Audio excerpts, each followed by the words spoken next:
RM5.9 untuk harga nasi ayam per. Hello guys, hari ni aku dekat The Roasted Chicken dekat Dana Alam. Aku nak try diorang punya promo nasi ayam RM5.9. Jom kita.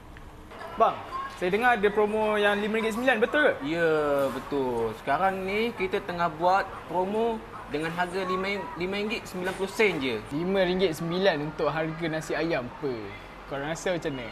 Nak tahu benda yang RM5.9 tu? Dia ada 3. Yang mula, nasi ayam kukus. Yang second, nasi ayam geprek. And yang third, nasi ayam kicap.